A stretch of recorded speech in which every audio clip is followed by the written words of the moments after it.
Olá para você que nos acompanha em mais uma formação do nosso ciclo formativo do projeto da Pastoral Litúrgica da Diocese de Lorena, que visa celebrar os 50 anos da Constituição Apostólica Laudes Canticum. Com essa Constituição, o Papa São Paulo VI reformou, a mandato do Concílio Vaticano II, o ofício divino, a liturgia das horas, e a propôs como um tesouro que deve estar à disposição de todos os fiéis católicos. Por isso, a Pastoral Litúrgica da Diocese de Lorena tem promovido, como uma forma de celebrar e de propagar a liturgia das horas na vida do nosso povo, tem promovido um ciclo de formação. Nós iniciamos com uma formação com o regente do coro da Arquidiocese de Campinas, o Cleiton Dias, que nos falou a respeito da música, do canto litúrgico no ofício divino. Depois nós tivemos uma live também formativa com o padre Francisco Inácio, salesiano de Dom Bosco, em que ele refletiu conosco a respeito da obra de Cristo, que continua no agir e na oração da igreja, o louvor de Cristo que se perpetua no louvor da igreja. E hoje nós estamos com o nosso administrador diocesano, Dom Benedito Benito Santos, no dia em que a Constituição Apostólica Laudes Canticum foi promulgada, dia 1º de novembro, há 50 anos atrás. E Dom Beni irá refletir conosco a respeito da obra sacerdotal de Cristo como sacerdote que perpetua a sua obra sacerdotal na liturgia da igreja, especialmente na liturgia das horas. Boa formação, vamos acompanhar com atenção esta grande e profunda formação que Dom Beni ministrará para nós. Benedictus Dominus Deus Israel. Antes de tudo, quero agradecer ao Padre Tales e à Comissão Diocesana de Liturgia a iniciativa de realizar 3 palestras, 3 reflexões sobre a renovação da liturgia das horas, empreendida pelo Papa Paulo VI há 50 anos. O tema da nossa reflexão é o seguinte: a obra de Cristo sacerdote continua na Igreja através da liturgia das horas. Vou desenvolver esse tema dando os seguintes passos. Primeiro, a originalidade do sacerdócio de Cristo. Segundo, a vida orante de Cristo sacerdote. Terceiro, a Igreja, povo sacerdotal. Quarto, o que é a liturgia. Quinto, a liturgia das horas.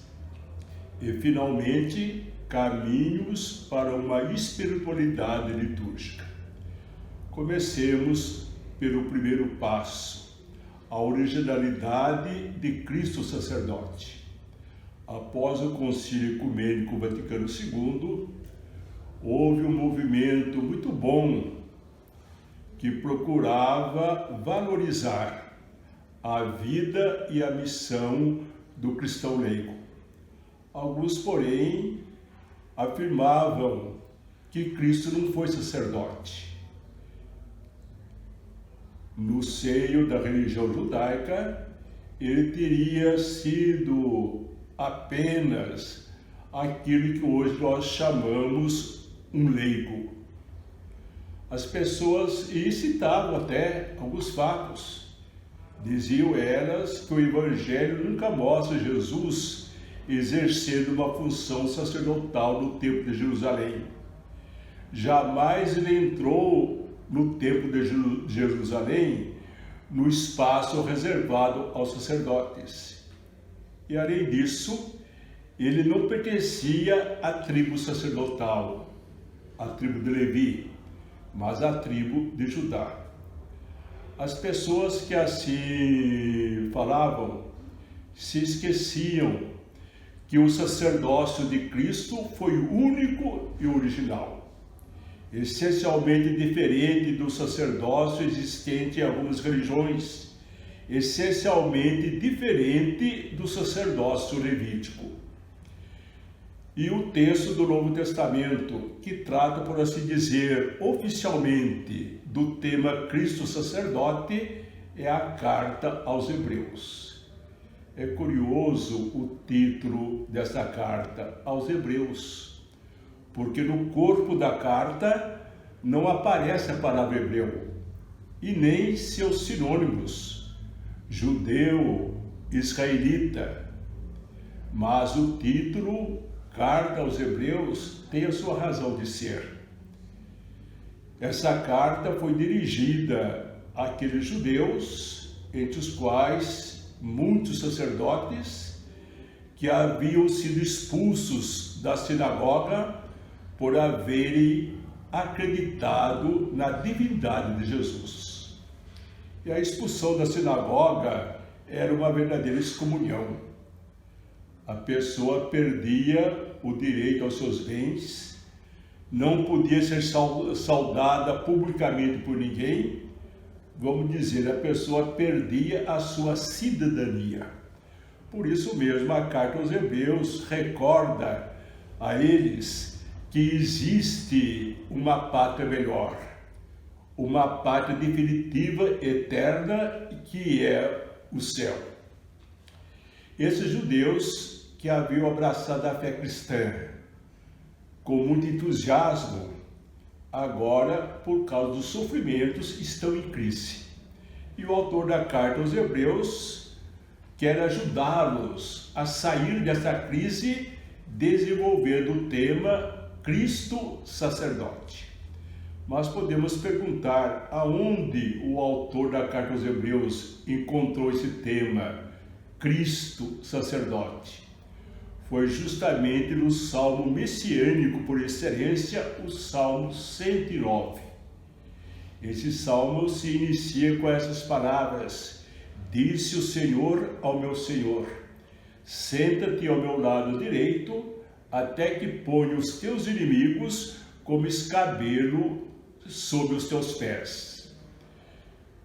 Cristo citou esse versículo do Salmo quando era acusado diante do Sinédrio, o tribunal religioso. Pedro, no discurso de Pentecostes, citou também esse versículo para provar a ressurreição de Jesus.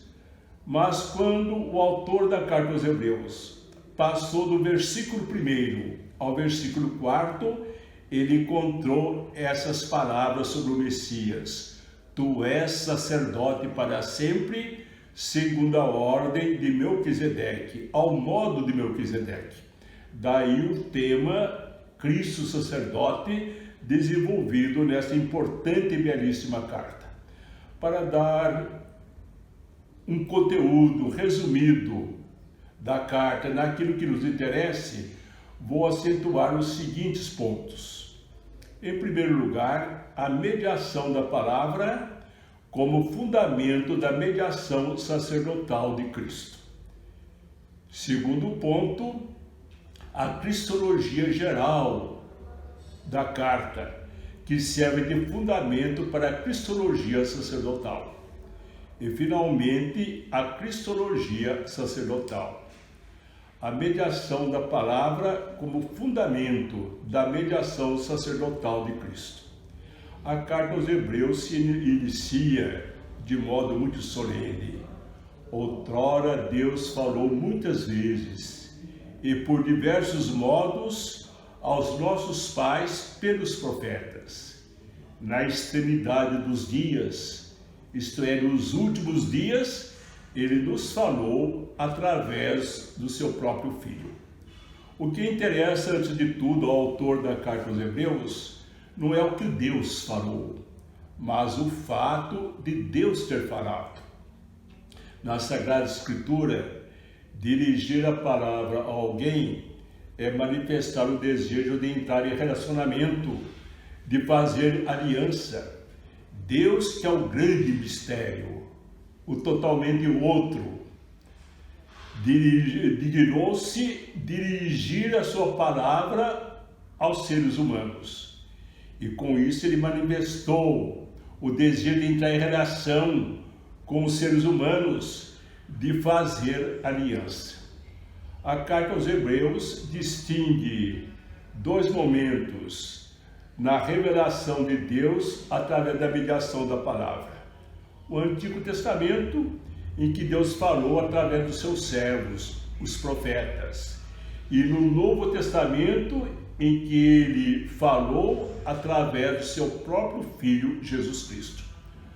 Portanto, Cristo não só o centro da revelação de Deus, mas a plenitude da revelação. Ao revelar-se através da sua palavra viva, concebida pelo seu pensamento desde toda a eternidade, Deus manifestou o desejo de, através do seu Filho, a palavra eterna, entrar em relacionamento conosco, fazer aliança com a humanidade. O segundo ponto é a cristologia geral da carta aos Hebreus. O autor da carta aos Hebreus fica, de certo modo, extasiado ao contemplar o Cristo ressuscitado na sua glória. Ele que é o Alfa e o Ômega. E a seguir, ele fala da relação íntima que existe entre o Filho e Deus. Afirma que o Filho é o esplendor da glória divina. Nós podemos distinguir, mas não podemos separar o esplendor da fonte da luz. Não podemos separar o raio do sol do próprio sol, embora possamos distingui-los. Assim, existe uma distinção entre o Pai e o Filho, mas os dois são inseparáveis, estão essencialmente unidos. E ainda mais afirma a carta aos Hebreus que o Filho é a expressão da substância de Deus. Eu creio que não existe em todo o Novo Testamento uma afirmação mais radical, mais profunda do que esta. O Filho é a expressão da substância de Deus. É a relação mais íntima que existe do Pai e o Filho, afirmada no Novo Testamento. E a seguir, a carta aos Hebreus fala da obra criadora do Filho, da sua obra redentora. E finalmente cita o nome eminente do Filho, que o coloca até mesmo acima dos anjos. O nome é o seguinte: Filho de Deus e nosso irmão. Os anjos não são filhos de Deus, são criaturas de Deus. Os anjos não são nossos irmãos, são nossos protetores. Ora, nós temos junto do Pai, segundo a carta aos Hebreus, não apenas um advogado, mas um irmão, Filho de Deus e nosso irmão. Essa afirmação da carta aos Hebreus nos enche de consolação, de alegria, de esperança. Quem intercede por nós junto de Deus é nosso irmão, aquele que participou da nossa condição humana. E a glória que ele tem hoje junto do Pai é também consequência dessa participação em nossa condição humana. Finalmente, a cristologia sacerdotal. Em primeiro lugar, a carta aos Hebreus nos mostra esta cristologia através de 3 títulos dados a Cristo: sumo sacerdote, digno de fé e misericordioso. Mas antes de tudo, vejamos quem é o sacerdote para a carta aos Hebreus. Ele é o representante do povo perante Deus. Mas aqui é necessário cuidado. O sacerdote é o representante do povo diante de Deus, mas não é escolhido pelo povo. É escolhido por Deus, é chamado por Deus. A carta aos Hebreus afirma que o sacerdote é pontífice. É aquela ponte que liga a humanidade a Deus. E de acordo com o autor da carta aos Hebreus, o Filho tornou-se sacerdote para sempre na encarnação, ao assumir a nossa natureza humana, a nossa condição humana. E o primeiro sacrifício que ele oferece a Deus, seu Pai, é justamente a sua obediência, aceitando a nossa condição humana. Todos conhecemos as belíssimas palavras do capítulo 10 da carta aos Hebreus. Ó Deus, não quisestes obrações e sacrifícios, mas me formaste um corpo. Eis que venho para fazer a vossa vontade. Portanto, toda a existência terrestre de Cristo foi uma existência sacerdotal. Foi sacerdote em toda a sua existência. Mas é na cruz, segundo a carta aos Hebreus, que ele exerce em plenitude o seu sacerdócio. Na cruz, por isso a carta aos Hebreus o chama não apenas de sacerdote, mas de sumo sacerdote. Isto é, sacerdote perfeito. Como perfeito é também o seu sacrifício. Na cruz ele conseguiu realizar aquilo que os sacerdotes antigos, com suas preces, seus dons e sacrifícios, procuravam realizar e não conseguiam. A perfeita reconciliação da humanidade com Deus. E por meio da ressurreição e ascensão, o Cristo, sumo sacerdote, penetra no santuário celeste para oferecer ao Pai, para apresentar ao Pai o seu sacrifício. E é esta apresentação eterna do seu sacrifício ao Pai que é a fonte de reconciliação de toda a humanidade. É essa apresentação que nós celebramos na liturgia. O Filho é digno de fé, sacerdote digno de fé. Isto é, ele tem competência para ser sacerdote, ele tem autoridade para ser sacerdote. Porque, como Filho de Deus encarnado, como Deus feito homem, ele pode unir a humanidade a Deus, ser a ponte da humanidade com Deus. Só ele tem essa competência, portanto, só ele é sacerdote. Nós apenas participamos do seu único e eterno sacerdote. E o Filho de Deus exerce o seu sacerdócio também na misericórdia. Ele é misericordioso, diz a carta aos Hebreus. Misericórdia significa compreensão, fraternidade, solidariedade. E Cristo, sacerdote, tornou-se solidário com os pecadores. Tornou-se solidário com os pecadores, mas não solidário com o pecado.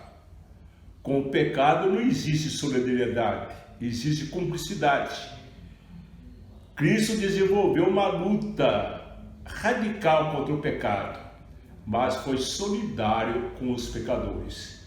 Como afirma São Paulo na carta aos Romanos, ele na cruz aceitou a sua condição de maldito segundo a lei.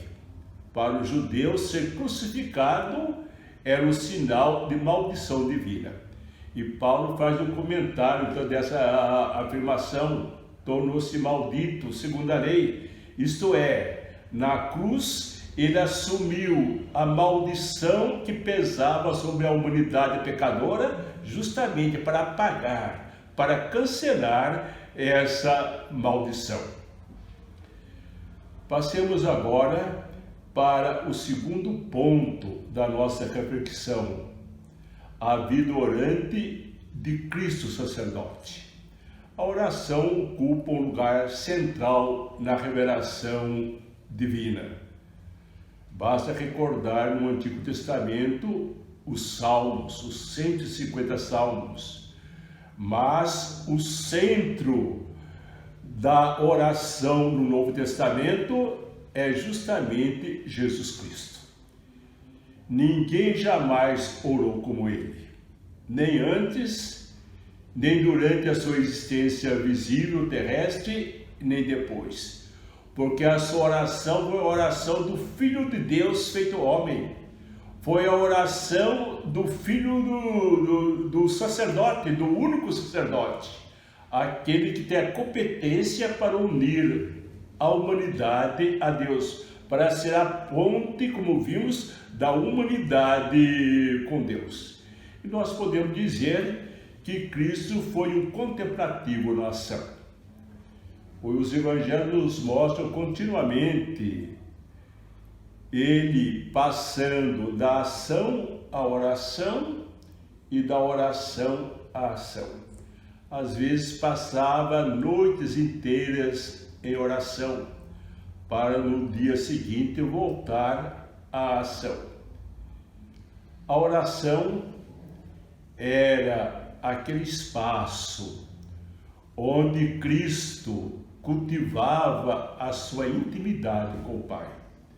Por isso mesmo, todas as orações registradas nos evangelhos, as orações de Jesus, menos uma, se inicia com o vocábulo Abá. Abá é um vocábulo da língua aramaica, balbuciada pelas criancinhas de Israel.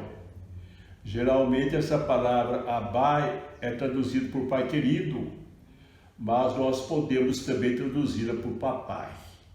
Essa era a intimidade que Jesus tinha com Deus. O chamava de Abá, pai querido, papai. Um grande exegeta do século passado, Joaquim Jeremias, fez uma pesquisa nas orações dos judeus no templo de Cristo. Em nenhuma oração judaica ele encontrou esse vocábulo Abá, pai querido, papai. Os judeus em suas orações não ousavam manifestar uma intimidade tão grande com Deus como esta intimidade revelada pelo vocábulo Abá. Portanto, esse vocábulo Abá mostra a consciência que Cristo tinha da sua filiação divina. A oração era também a fonte onde ele, como Filho de Deus feito homem, auria a força para as suas grandes decisões. Afirma São Lucas que antes de escolher os 12 apóstolos, núcleo fundamental da igreja, ele passou toda uma noite em oração. Os outros evangelistas, Mateus e Lucas, nos mostram Cristo passando à beira do mar e chamando os seus discípulos, os primeiros apóstolos. Mas Lucas faz preceder a escolha dos apóstolos em uma noite de oração. O Evangelho nos mostra Cristo retirando-se para o Jardim das Oliveiras para uma longa oração, a fim de preparar-se para abraçar a cruz e entregar a sua vida pela redenção da humanidade. Os evangelhos registram diversos momentos em que Cristo orou. É claro que toda a sua vida foi envolvida pela oração, mas existem alguns momentos especiais que são paradigmas para a nossa vida. Por exemplo, ele orou segundo São Lucas, logo após o batismo. Foi uma oração que nós podemos chamar de epíclise, invocação do dom do Espírito Santo.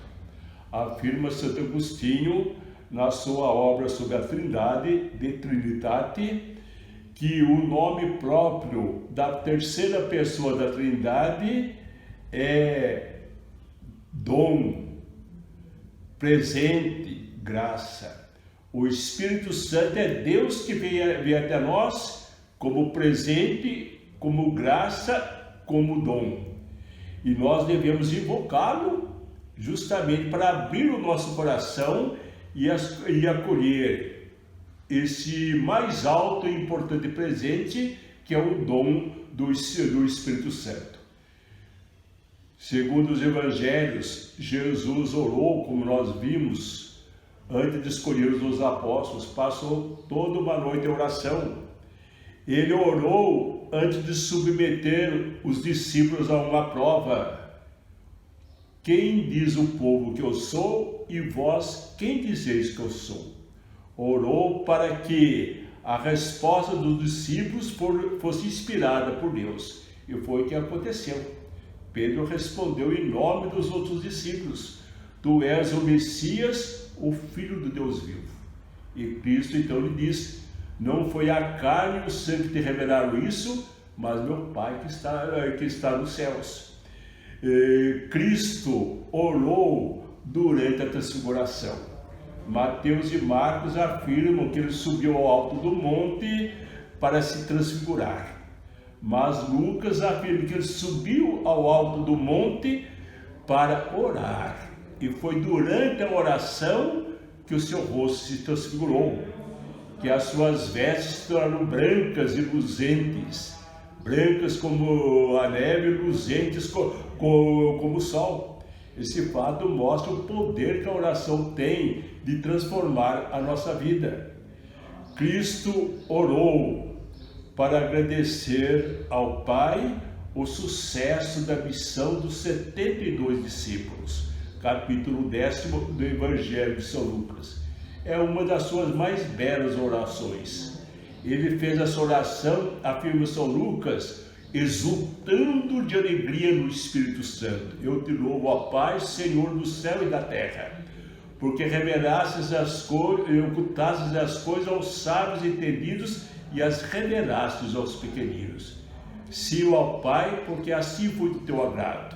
Ninguém conhece o Filho a não ser o Pai, e ninguém conhece o Pai a não ser o Filho e aquele a quem o Filho o revelar.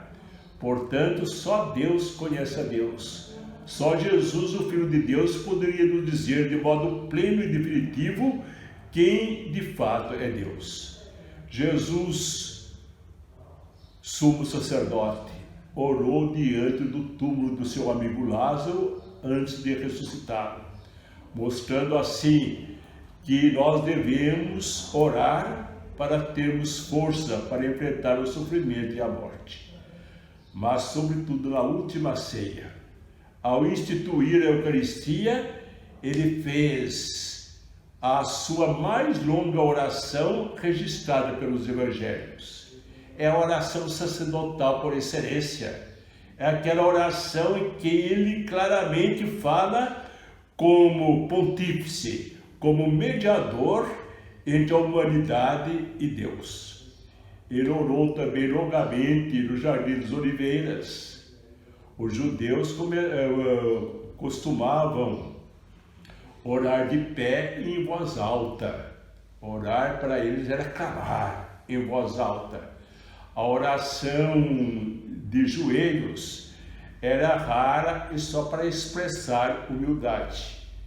E no Jardim das Oliveiras afirma a carta aos Hebreus que ele orou não de pé, nem de joelhos, orou com o rosto prostrado por terra.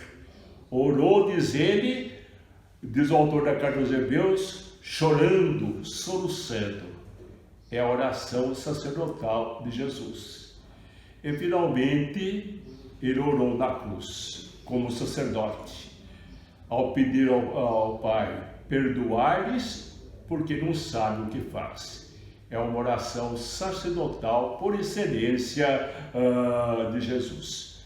Os evangelhos registram diversas orações de Jesus. A mais bela é, sem dúvida, a oração do Pai Nosso. Passemos agora para o terceiro ponto da nossa reflexão: a Igreja, povo sacerdotal. A Constituição Dogmática Lumen Gentium do Vaticano II, que trata precisamente da Igreja, afirma que ela esteve em processo de gestação em toda a história da salvação.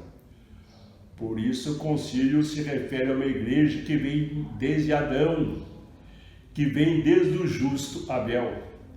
Afirma que a igreja foi prefigurada naquelas alianças que Deus no início realizou, não com um povo determinado, mas com representantes da humanidade. Aliança com Abel, com Noé. E a seguir, a Lumen Gentium afirma que a igreja foi preparada em toda a história do povo de Israel. Toda a história do povo de Israel foi uma preparação da igreja.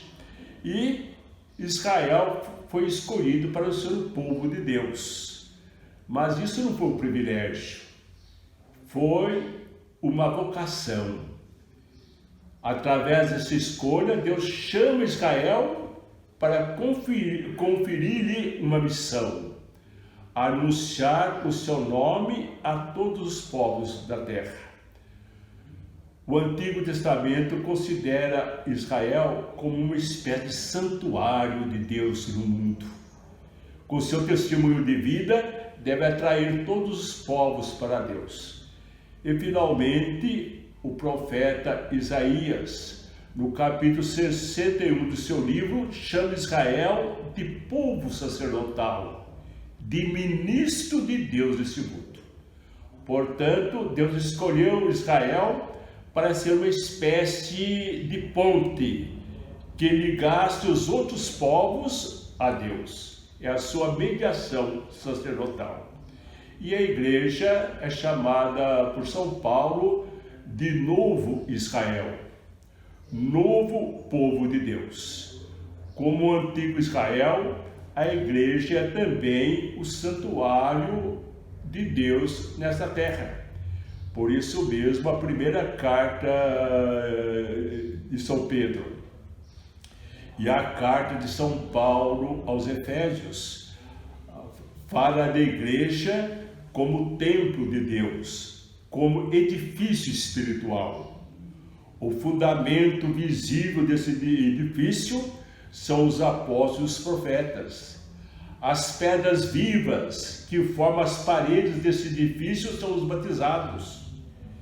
E a pedra angular, aquela coluna que se encontra em cada ângulo da casa e que dá firmeza às paredes precisam estar ligadas a ela para não caírem, é justamente o Cristo. Ele é a pedra angular. Mas além de chamar a igreja de santuário de Deus no mundo, também a primeira carta de Pedro e o livro do Apocalipse, logo no seu início, chama a igreja de povo sacerdotal, de reino de sacerdote, afirma o livro do Apocalipse. Portanto, através do caráter sacramental do batismo e do sacramento da crisma, todo batizado torna-se membro desse povo sacerdotal que é a igreja. Passemos agora para o quarto ponto da nossa reflexão: o que é a liturgia. Nós podemos dizer que a liturgia é a realização da obra do Cristo sacerdote na igreja. Através da liturgia da igreja, Cristo exerce o seu poder sacerdotal. Por isso mesmo, o Concílio Ecumênico Vaticano II no texto que trata justamente da liturgia, a Constituição Sacrosanto Concilium afirma que a liturgia é o cume para o qual tende toda a ação da igreja. E ela é a fonte de onde emana toda a sua força. A força para a igreja dar testemunho, para anunciar o evangelho, emana da liturgia. E o catecismo da Igreja Católica ensina que todas as atividades da igreja precisam estar conectadas com a liturgia, senão não possui vida. Por exemplo, uma catequese sem conexão com a liturgia seria um ensino meramente exterior. A moral cristã sem conexão com a liturgia seria uma letra morta, incapaz de comunicar a vida. A moral mostra o bem que devemos fazer e o mal que devemos evitar. Mas a força para evitar o mal e fazer o bem nos vem justamente da graça salvífica que nos é comunicada pela celebração litúrgica. A liturgia é a expressão da fé da igreja. Na liturgia a igreja celebra a sua fé. Por isso o adágio tão antigo, lex orandi, lex credenti. A lei de orar e a lei da fé são uma só coisa. A igreja celebra aquilo que ela crê, aquilo que ela professa em sua fé. É a liturgia que alimenta toda a vida orante da igreja. Mesmo a nossa oração individual, aquela oração que, segundo o Evangelho, devemos entrar no quarto, fechar a porta e orar ao Pai sozinho, essa oração individual deve também ser alimentada pela liturgia da igreja. E a liturgia da igreja tem dois polos: a celebração dos sacramentos e a liturgia das horas. Agora passemos então para o quinto ponto da nossa reflexão, a liturgia das horas. O nome clássico da liturgia das horas é ofício divino. Ofício significa serviço cultual, ação cultual, e divino significa em honra de Deus.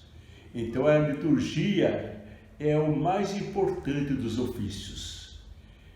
É aquele ofício que se dirige diretamente a Deus, para adorá-lo, louvá-lo e manifestar o seu amor e glorificá-lo, proclamar as perfeições, as maravilhas que Deus realiza em nosso favor.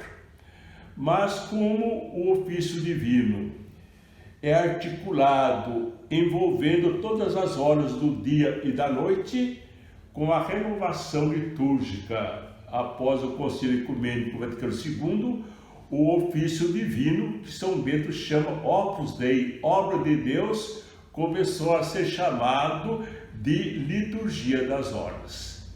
Então, com a liturgia das horas, a igreja quer envolver todo o nosso tempo, quer envolver todas as horas do dia no louvor, na adoração a Deus e na intercessão por toda a humanidade. A liturgia das horas é, antes de tudo, a oração do Cristo total, como afirmava Santo Agostinho, isto é, cabeça e membros. Quando Paulo, no capítulo 12, da primeira carta aos Coríntios, e no capítulo 12 da carta aos Romanos, afirma que a igreja é o corpo de Cristo, ele quer justamente mostrar que a igreja e Cristo formam um conjunto. Mais tarde a teologia acrescentou a palavra místico, corpo místico de Cristo. Então existe uma união misteriosa entre a igreja e Cristo. Mas ao mesmo tempo, com essa expressão corpo de Cristo, Paulo quis mostrar que existe uma imanência profunda de Cristo na igreja. É Cristo cabeça que governa todo o corpo da igreja, todos os membros com a sua palavra. É de Cristo cabeça que provém a vida divina, que é a liturgia dos sacramentos e a liturgia das horas nos comunicam. Mas nós podemos dizer, consequentemente, que a liturgia das horas é a oração da comunidade cristã. Oração da comunidade cristã. Então, a comunidade é o contexto mais adequado para se rezar a liturgia das horas. E quando Paulo VI, há 50 anos atrás, fez uma renovação da liturgia das horas, ele quis justamente nessa renovação restituir a oração da liturgia das horas ao seu contexto mais adequado, que é a comunidade. Agora a igreja tem o costume de transferir aquilo que é a função da comunidade da liturgia das horas para alguns dos seus membros, os ministros sagrados, para que eles, representando a comunidade, possam envolver todo o nosso tempo, toda a nossa vida, pelo louvor a Deus e pela intercessão por toda a humanidade. Último ponto da nossa reflexão: caminhos para uma espiritualidade litúrgica. O que é a espiritualidade? Podemos dizer que a espiritualidade possui uma base antropológica. A espiritualidade é componente do ser humano. Por isso mesmo, São Paulo mostra as 3 dimensões do ser humano. A primeira é a dimensão corporal, que Paulo chama com o vocábulo grego de soma. A segunda dimensão é a dimensão psíquica, que ele chama de psique, alma. E a terceira dimensão é a espiritual, que ele chama de pneuma, espírito, mas espírito aqui com minúsculo, escrito com letra minúscula.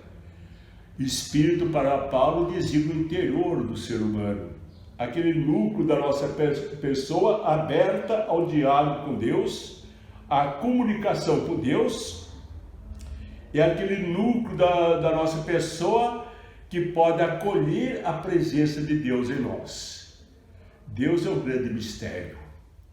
O universo inteiro não é capaz de conter a Deus, porque o universo é um espaço físico.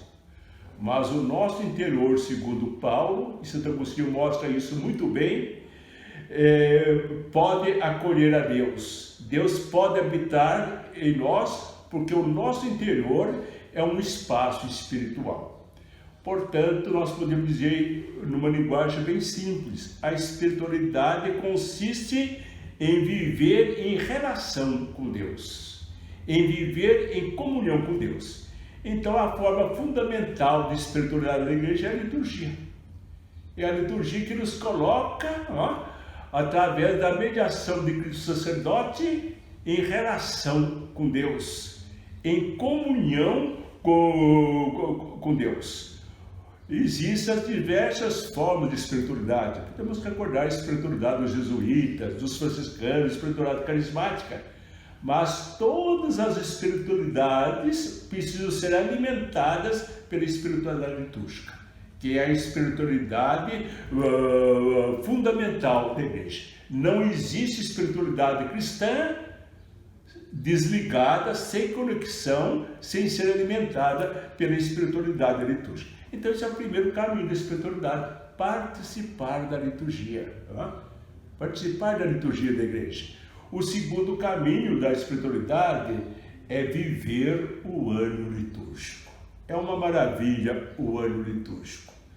Tudo aquilo que Jesus realizou pela nossa salvação, no espaço de 30 anos em que viveu visivelmente entre nós, tudo aquilo que ele realizou pela nossa salvação torna-se presente pelo poder do Espírito Santo quando a liturgia celebra os seus mistérios.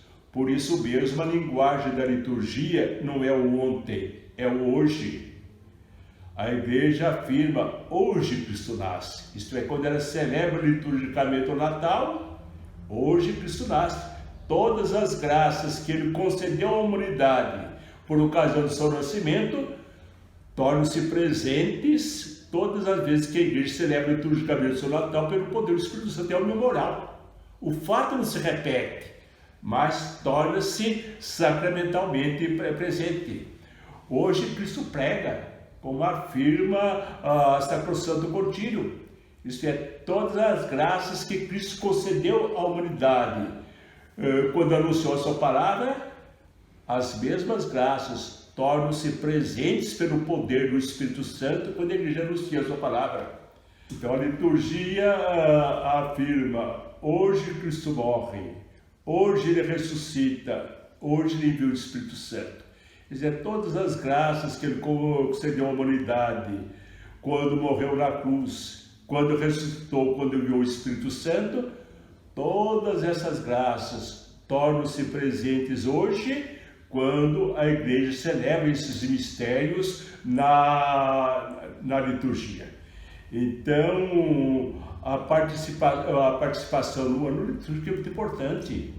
Compreender os diversos períodos do ano litúrgico, viver os diversos períodos do ano litúrgico, viver o advento, o tempo do Natal, a quaresma, o tempo da Páscoa, viver o tempo comum, e que a igreja celebra, além de diversos mistérios de Cristo, os mistérios da vida de Nossa Senhora, memórias, festas, solenidades. Celebra também os santos. Os santos são astros que iluminam a nossa vida. Iluminam a nossa vida, mas não com a sua luz. Eles não têm luz própria. Iluminam a nossa vida com a luz do astro maior, que é Jesus Cristo. E os santos são criaturas pascais, são novas criaturas, são homens e mulheres novas, plasmados pela graça de Deus e pela participação da graça salvífica de Cristo. Eu creio também que o outro caminho para se promover a espiritualidade litúrgica é organizar dias, semanas litúrgicas, dias de reflexão sobre liturgia, para que todo o povo compreenda a liturgia, a beleza, sobretudo, da liturgia, para que todo o povo tome consciência de que é pela participação na liturgia que nós celebramos a salvação plenamente realizada, que nós aguardamos e que nós já participamos nesta vida. E eu encerro esta reflexão, ela poderia ainda ser mais longa, encerro essa reflexão recordando que todas as vezes que a igreja aqui na terra celebra a sua liturgia, a liturgia do sacramento, a liturgia das horas, ela se une à igreja no céu, que eternamente celebra a sua liturgia, tão bem descrita pelo livro do Apocalipse. Amém. Que riqueza de formação, não é? Instiga-nos a todos nós a celebrarmos em nossa casa, em nossas comunidades paroquiais, a liturgia das horas com toda a igreja, unindo o nosso sacerdócio batismal ao sacerdócio de Cristo. Nós temos também mais um convite para você que acompanhou e tem nos acompanhado nesse ciclo de formação. No próximo dia 20 de novembro, uma sexta-feira, às 19 horas, nós iremos nos reunir num encontro virtual pelo Google Meet. E nós, nesse encontro virtual, iremos recordar todos os pontos que foram refletidos através desses assessores que nos ajudaram ao longo dessas formações.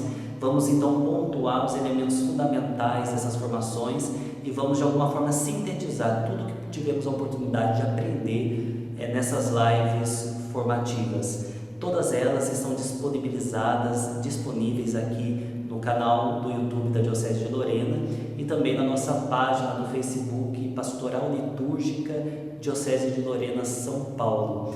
Você então é nosso convidado na sexta-feira, dia 20 de novembro, a acessar o link do Google Meet que está disponível aqui na descrição desse vídeo e também na nossa página no Facebook e participar conosco, compartilhar conosco do seu aprendizado, do aprendizado que todos nós tivemos a oportunidade de ter ao longo dessas formações.